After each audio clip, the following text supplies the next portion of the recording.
감사드리겠습니다.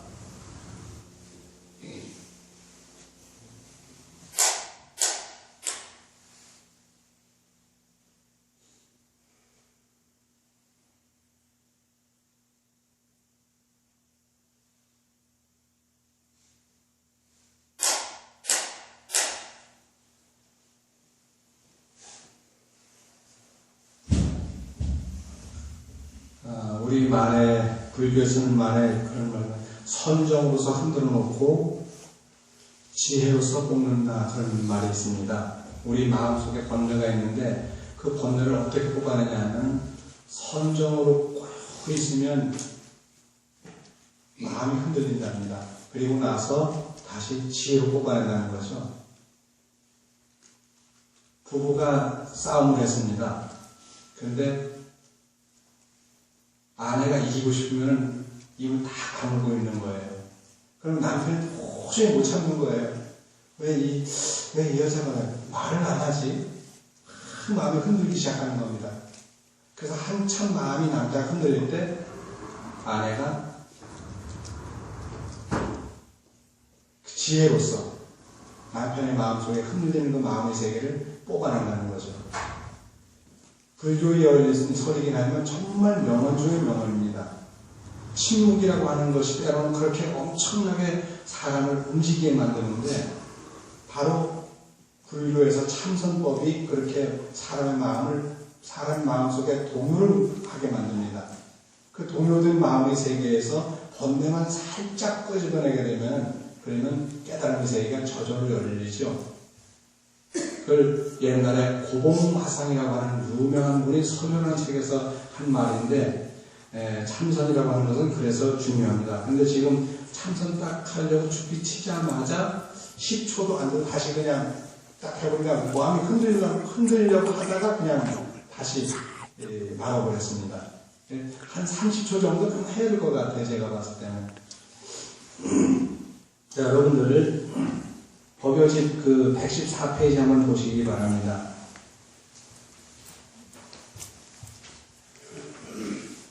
세 번째 단락에는 그런 게 나옵니다. 사리자여 이와 같이 모든 법에 공한 모습 생하지도 아니하고 멸하지도 아니하며 더럽지도 아니하고 깨끗하지 아니하며 늘어나지 아니하고 줄어들지 않느니라. 그런 말이 나옵니다. 114페이지 세 번째 단락입니다. 우리 절에서는 요 반야심경을 이렇게 사원절로 만들어 놓으니까 반야심경을 가지고 장엄정도 할 수 있고 반야심경 가지고 종성도 할 수 있습니다.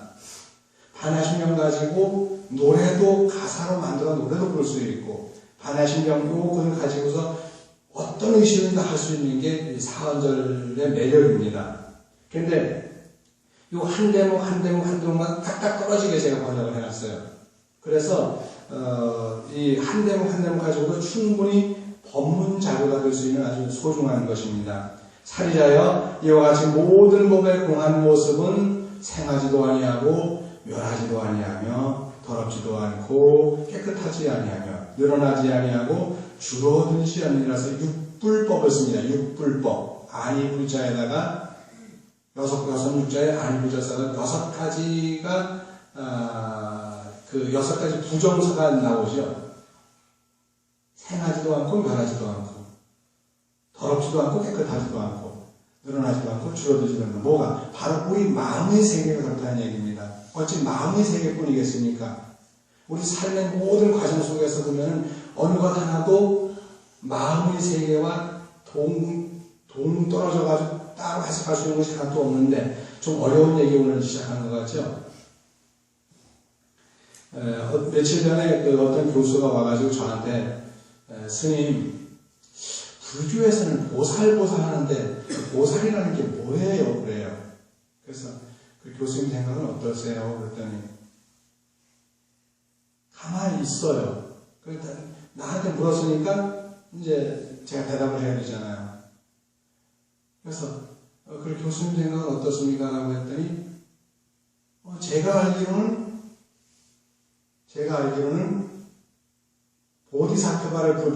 보살을 번역하게 되면은 위로는 깨달음을 구하고 아래는 중생을 교화한다고는 상구보리 하와 중생의 의미가 담겨 있으니까 그게 보살이 아닐까요? 라고 해서 제가 그랬습니다. 그러면 이미 알고 계셨네. 지금 저 떠보신 거죠? 그랬더니 그건 아닌데요. 그래요. 그래서 스님의 해석이 좀 독특하다고 생각이 들어가지고 한번 물어본 거라고 그러더라고요. 요 근래에 이제 3월, 봄에 3월 1일 날 우리가 공정식을 했습니다만은 그 이후에 책이 좀 많이 알려지고 있습니다. 그래서 아직까지는 불교계에서 이렇게 좀 새로운 책을 내는 게 별로 없었는데 특히 이제 스님네들 쪽으로는요. 일반인들은 더러 이런 책을 냈을 수도 있어요. 제가 보지 못했지만 아마 낸 분들이 많을 거예요. 이렇게 정말 불교하고 매 단락마다 그렇게 연결을 하시겠다 하더라도 어쩌면 책 한 권에 몇 군데 정도는 불교와 관련된 글을 쓰긴 씁니다. 근데 저는 매 단락마다 매 꼭지마다 전부 불교와 연관시켜서 글을 썼죠. 그것도 자그마치 다른 것은 아니고 아미타경을. 물론 그 아미타경 쓰기 전에 금강경을 썼습니다. 근데 금강경을 보냈더니 자기네의 편집 방향하고 맞지 않다고 그래가지고 다시 원고를 저한테 가지고 와서 제가 좀 더 손질을 해가지고 좀 아주 훌륭한 멋있는 그런 이제 출판사에서 출판하는 생각이기 때문에 아직 손은 아직 안 보고 있습니다. 그런데 아미타경이든 금강경이든 간에 아직까지 이렇게 우리가 새로운 어떤 우리의 일반적인 어떤 과학자 입장에서라든가 물리학 입장에서라든가 화학자 입장에서라든가 생물학 입장에서라든가 이렇게 바라보는 게 하나도 없습니다. 그런데 제가 불교 경전을 공부하다 보니까 요런 생하지도 않고 멸하지도 않고 더럽지도 않고 깨끗하지 않고 늘어나지 않고 줄어들지 않고 요 육불법 가운데에 불교의 모든 진수가 다 들어있는 거예요. 이렇게 불교가 아름답고 멋있는데 우리는 불교를 잘 모르고 있어요. 근데 이 양반이 와가지고 저 떠보려고 이제 하긴 했는데 말은 그러더라고요. 스님, 제가 스님 떠보겠습니까? 스님의 해석이 하도 독특해서 요즘 제가 스님 책을 읽고 있는데 하도 독특해서 그래서 물어본 겁니다. 그래요. 그래서 제가 보살은 보살피는 사람이다. 보살하고 보살피다 같은 말이잖아요. 보살은 명사지만 보살피다라고 하는 동사가 있지 않습니까? 명사가 동사가 되면 보살피다가 되는 거죠. 보살펴주는 분이 보살이에요. 그 보살피는데 누구를 보살피냐면 부처님을 보살펴서 보장을 해가지고 잘 보장하고 그 다음에 같은 자기 보살들이 경지에 오른 모든 보살들을 또 보살핍니다. 그리고 성문을 보살피고 연각을 보살펴요.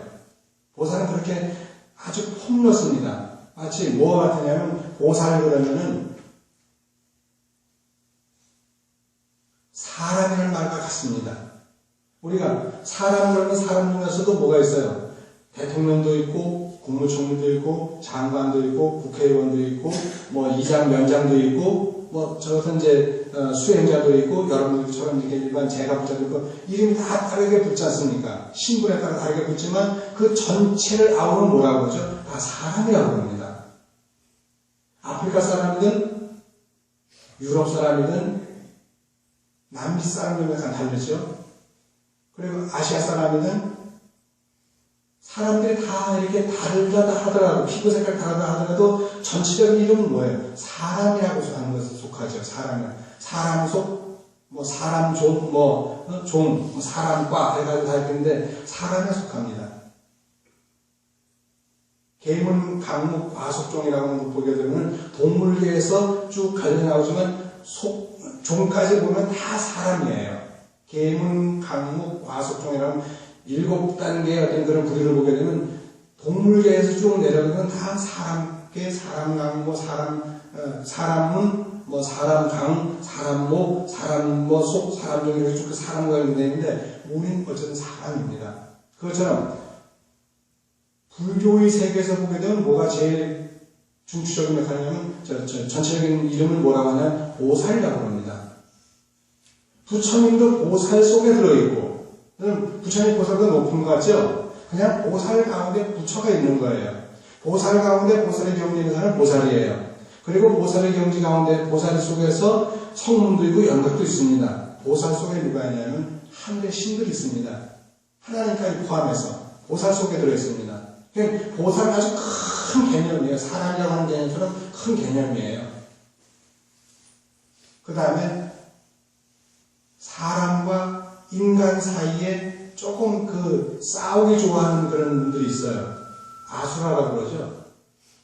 그리고 사람도 포함하고, 그 다음에 축생이 있고, 그리고 아귀가 있습니다. 신들의 세계죠. 아주 지옥에 있는 신들의 세계가 아귀가 있고, 정말 저 깊은 지옥에 가게 되면 거기는 아주 정말 고통스러워서 신음하는 그런 지옥 세계인데, 하늘, 인간, 아수라, 아귀, 지옥, 축생 6개가 다 역시 보살이라고 하는 범주 속에 들어갑니다. 그 모두를 보살피는 분이 누구냐? 보살이에요. 근데 만약 우리가 보살행을 잡습니다.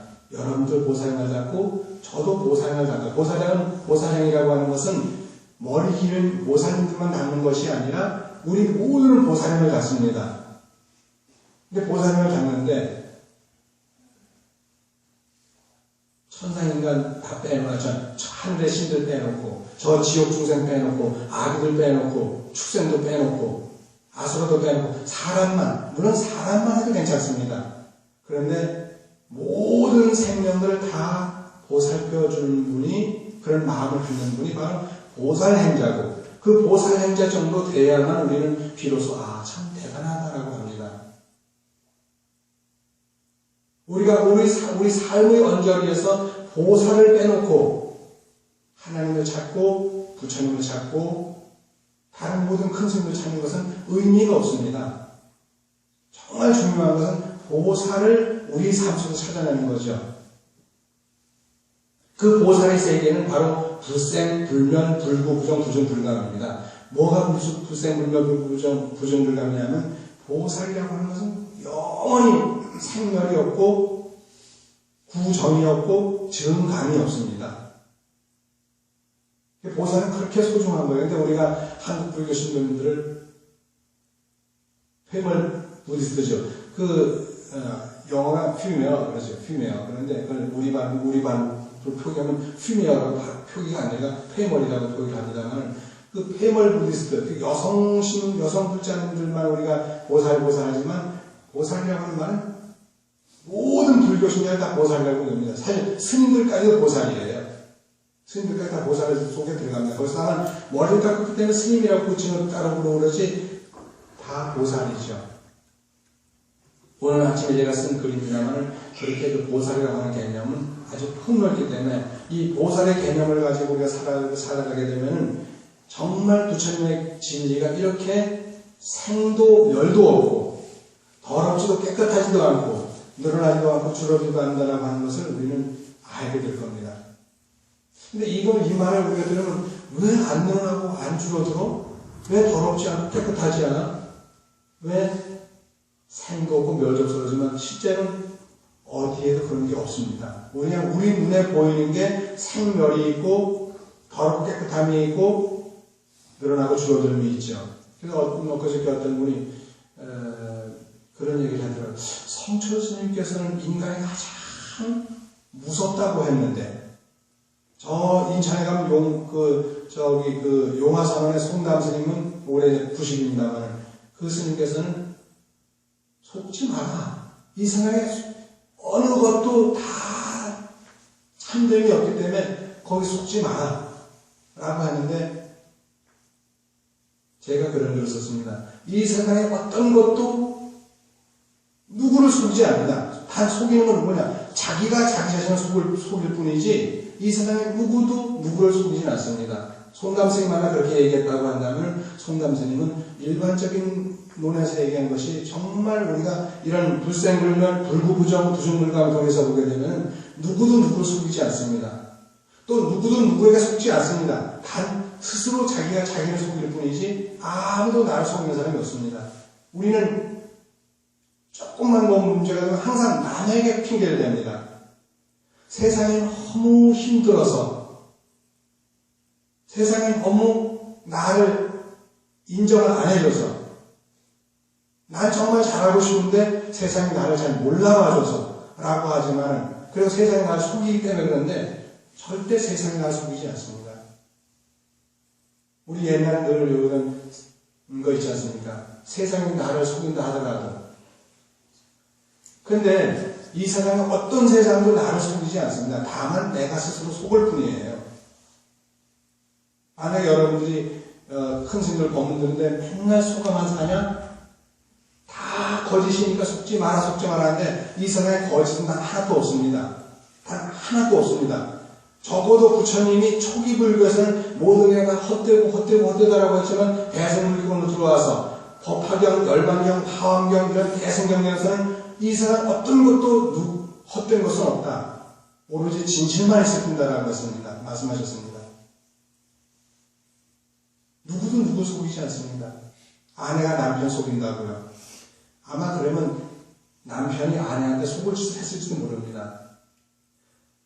남편이 아내를 속인다고요. 역시 마찬가지로 아내가 남편한테 속을 짓을 했을지 모릅니다. 그러나 인과 음모론 쪽에서 보게 되면 다 그냥 쌤쌤이에요. 전생에 내가 그런 아마 업을 지었기 때문에 속을 수도 있지만 실제는 따지고 보면 자기가 자기를 속이는 거예요. 여러분 혹시 이런 말 들어보셨나요? 이거는 이제 우리 불교 용어는 아닙니다. 불교 용어는 아닌데 에너지 보존의 법칙이라는 게 있습니다. 에너지 보존의 법칙을 혹시 들어보셨죠? 물리학 용어입니다. 근데 이 물리학 용어 에너지 보존의 법칙을 많은 그런 과학자들이 얘기했습니다. 제가 한 그릇에 밥을 먹게 되면 한 그릇의 밥에 들어있는 그 열량이 제 몸을 지탱하게 만들어주죠. 그 열량을 제가 소비를 합니다. 잠을 자든지 책을 보든지 눈을 뜨든지 호흡을 하든지 어쨌든 열량이 있으니까 호흡을 하는 거예요. 열량이 있으니까 이 심장이 뛰는 거예요. 열량이 내 몸속에 들어가 있으니까 걸어다닐 수 있는 거예요. 열량이 내 몸속에 들어가 있으니까 생각할 수 있는 거예요. 만약에 그런 음식으로부터 열량이 없다고 한다, 다들 소비하지 못한다, 섭취하지 못한다고 한다면 나는 생각할 수 없고 말할 수 없고 아무것도 못해. 왜? 이미 모든 에너지가 다 소비되고 있으면 아무것도 안 돼요. 여러분 배터리가 1% 남았습니다 하면 1%에서 땡 제로까지 가게 되면 아무리 우리가 얘기하고 싶어도 배터리가 제로가 돼버리면 우리 통화를 못합니다. 제 거는 저건 보니까 딱 5% 남으면 그때부터 통화가 안 돼요. 근데 어떤 건 보니까, 어떤 노트는 보니까 1%에서 마지막 0.몇 %, 그냥 다 끝나야만 되는데, 이건 5%만 나오면 저절로 꺼져요. 이런 게 잘 되어 있는 거예요. 왜냐면, 어떻게 프로그램이 날아가지 않잖아요, 이거는. 미리 꺼져버리니까 날아가지 않는데, 어떤 미리 나중에 꺼져버리니까 날아갈 수도 있는데, 어쨌든 간에 조금 남겨놓고서 그렇게 된다는 건 좋은 거죠. 여러분 차를 몰고 가다가, 뭐가? 연료가 떨어졌습니다. 그럼 차가 연료 없이 달릴 수 있겠어요? 그 연료라고 하는 건 휘발유라든가 디젤이라든가 아니면 그 등유 같은 것이 결국 뭐예요? 다 열량이거든요. 연료가 열량이거든요. 그 열량을 태워서 결국은 자동차가 가는데 그 열량이 다 떨어져서 앵코가 나가지고 앵코에 불이 들어와가지고 자동차 서버리게 되면 못 갑니다. 아무리 제가 벤츠 아니라 벤츠 하대를 하더라도 떨어지면 못 가는 거예요. 우리가 아무리 건강하고 대단한 사람이라 하더라도 뭐가 떨어지면 못 가요. 우리는 양식이 떨어져서 속에 아무것도 없으면 우리는 걸어갈 수 없습니다. 말도 못합니다. 완벽하게 제로가 되어버리면 우리는 숨도 못 쉽니다. 끊임없이 우리는 우리의 몸을 위해서 에너지를 충족시켜줘야 됩니다. 그럼 그 에너지가 내가 밥 한 그릇을 먹고서 따라서 반찬까지 다 먹고 나가지고 그 열량을 갖다가 나를 위해서 쓰기도 하지만 그걸 쓰다 보면 그것이 남에게 전달이 되잖아요. 그래서 내가 이 책을 쓰게 되면 이 책이 다른 사람들 가지고 책을 읽으면서 이 선생님 이런 책을 썼네 이런 사상을 갖고 해가지고 거기서 나의 어떤 그런 책을 통해 가지고 또 많은 사람들은 공감을 얻기도 합니다. 그것이 제가 섭취한 열량이 저한테 끝나지 않고 남에게 전달되는 거예요. 농사지는 사람이 열심히 농사일을 해가지고 쌀을 거두고 무슨 곡식을, 오곡백과를 거두게 되면 그 오곡백과가 우리 모든 사람들에게 다 나눠지지 않습니까? 나눠지는 모든 과정 속에서도 뭐 차량이 필요하고 뭐 사람의 힘이 필요해가지고 또 밥하는 사람들과 반찬하는 사람도 필요해가지고 그런 사람들은 계속 에너지를 쓰긴 쓰지만 어쨌든 그 에너지가 다 나눠집니다. 이 지구상에는 모든 에너지는, 아니 우주에 있는 모든 에너지는 처음부터 끝까지, 아니 먼 훗날까지도 그 에너지의 양은 늘어나거나 줄어들지 않습니다.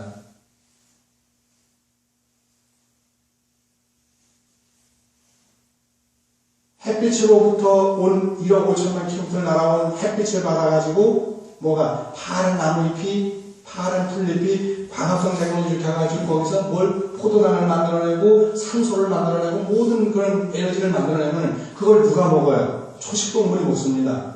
우리 사람도 먹죠. 초식동물이 먹게 되면 그 초식동물을 누가 먹어요? 초식동물 속에 뭐가 들어있죠? 이미 광합성 작용에 대한 모든 에너지가 초식동물 몸속에 있잖아요. 그 초식동물을 누가 먹냐?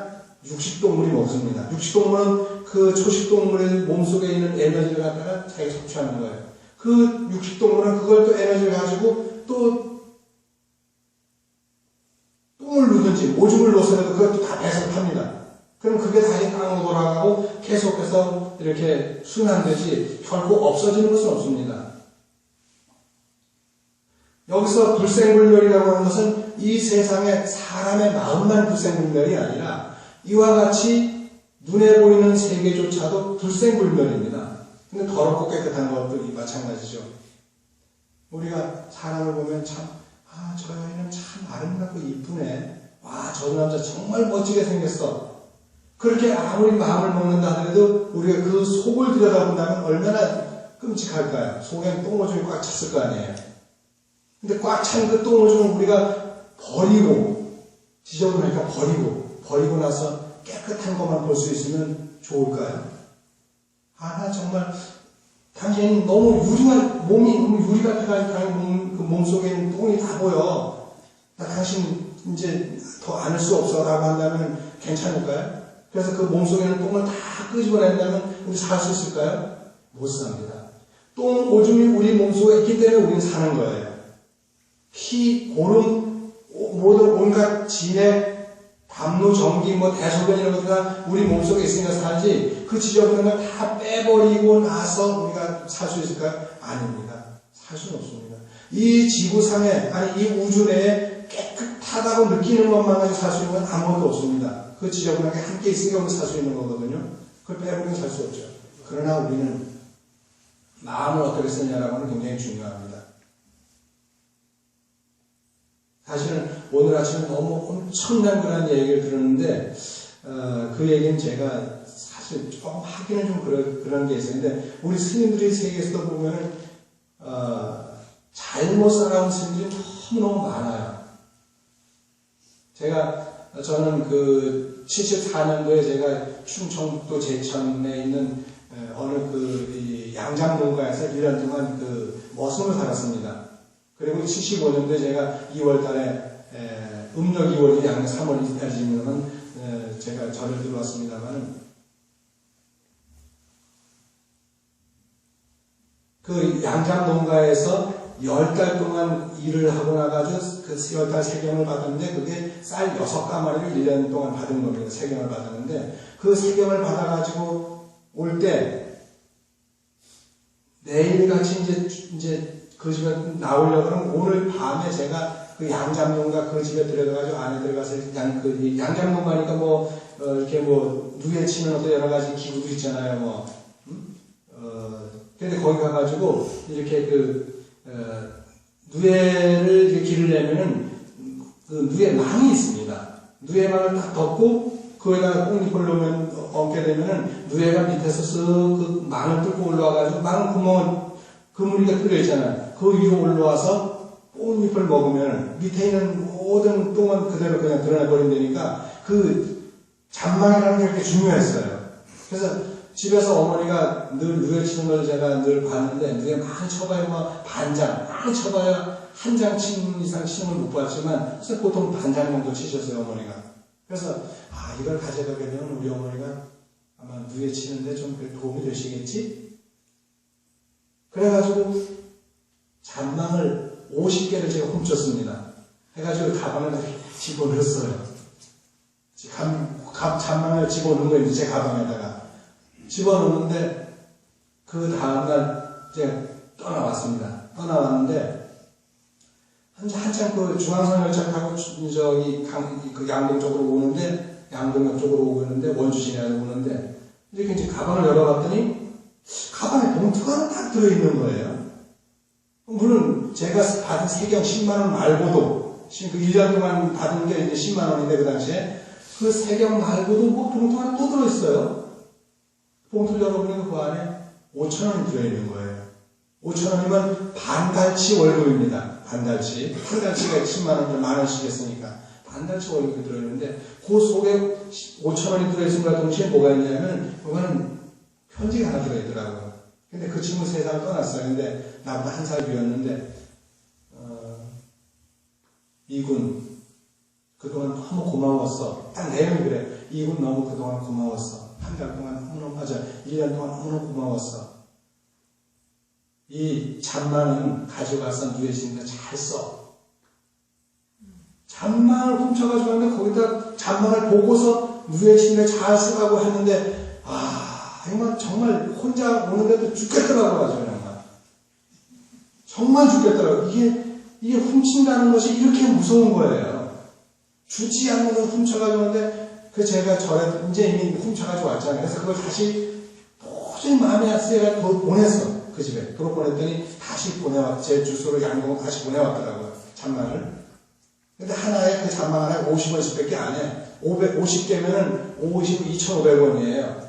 한 달치 월급에 4분의 1밖에 안 돼. 일주일치 월급밖에 안 되는 거 갖다가, 그걸 갖다가 그냥 내가 그냥 돈 주고 사와도 되는데, 그걸 그냥 들고 와버린 거예요.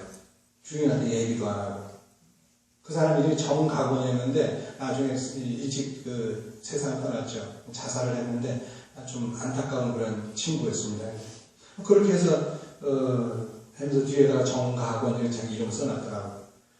그런데 정말 그게, 전 지금도 그때 그 잔망 50개 훔친 그 죄를 지금도 저는 늘 찬양하는 마음으로 삽니다.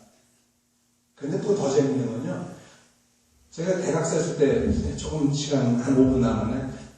종로 대각사 했을 때, 한 달에 이제 생활비가 5만씩 나오는 거예요. 근데 책을 사다 보니까 항상 돈이 모자라. 워낙 책 사는 걸 좋아하고, 사오면 그 책을 다 읽어야 전 직성이 풀리니까. 근데 매일 이제 거의 매일 책을 살아가다시피 하는데, 5만원 가지고 책을 한 달에 몇 권이나 사겠어요? 끼켜봐야 4-5권 삽니다.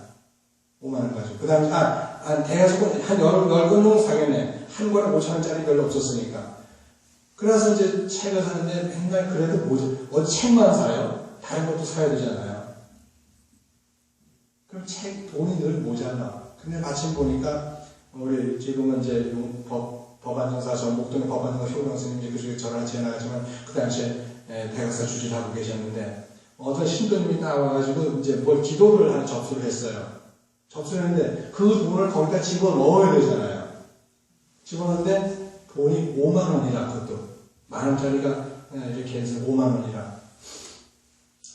그런데 도저히 책을 사고 싶은 마음에 견딜 수가 없는 거예요. 그래가지고 이제 돈을 안 집어넣고 메모지만 집어넣었어요. 누가 얼마인 메모지만 집어넣고 돈은 제가 그냥 주머니에 집어넣습니다.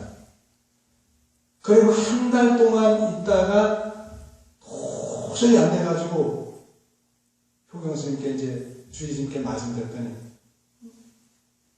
알고 있었다는 듯이 얘기하시더라고요. 알고 있었다는 것이. 왜냐면 벌써 돈이 비잖아요. 정확하게 그 스님은 정확하신 분인데 돈이 5만원이 비는 거예요. 근데 한 번도 저한테 책망을 안 하시는 거예요. 그래가지고 그 5만원 때문에 제가 또 지금까지도 그 빚을 아직도 못 갚고 있습니다. 그 스님에게. 못 갚고 있는데, 이렇게 빚이라고 하는 것은 엄청 중요합니다. 이 마음의 빚도 불생불멸이고 불구부정이고 부중불감이에요. 결국은 제가 갚아야 되는 거예요. 제가 누구에게 미움을 받았다면 제가 미움받을 줄 금생에는 전생에서 했기 때문에 미움받는 것이지 아무 나를 미워할 사람이 없습니다. 자식이 나를 인정 안 한다? 부모가 나를 인정 안 한다? 아내가 나를 인정 안 한다? 남편이 나를 인정 안 한다 그러면 인정 안 하는 것이 상대방에 있는 것이 아니라 바로 나에게 있다는 겁니다. 친구가 나를 인정 안 한다? 역시 남에게 있는 것이 아니라 나에게 있는 거예요. 누구도 생활이 그대로 속일지라도 슬퍼하나 뭐 하지 말라고 하지만 이 세상에 생활이 속이는 게 아닙니다. 내가 내 자신을 속이는 거예요. 내가 내 자신을 속이는 것 외에는 어디에도 없습니다. 그런 마음으로 우리가 이와 같이 불생불멸이고 불구부정이고 부중불감의 세계를 우리가 이해한다고 하면 반야신경을 정말 제대로 이해할 수 있지 않을까 저는 그런 생각을 합니다. 벌써 오늘 5절을 맞이하셨는데 제 외삼촌이신 정난씨 영가님 오늘 시식을 올립니다만 정말 좋은 곳에 가시기를 바라고요. 그리고 또 성주군 이선기 영가님 오늘 사랑하는 아들과 자부께서 같이 오셔서 이렇게 생제사를 같이 올려드립니다. 정말 좋은 곳에 왕생을 가시기를 진심으로 빌리겠습니다. 바로 이어서 시식하겠습니다. 성불하십시오.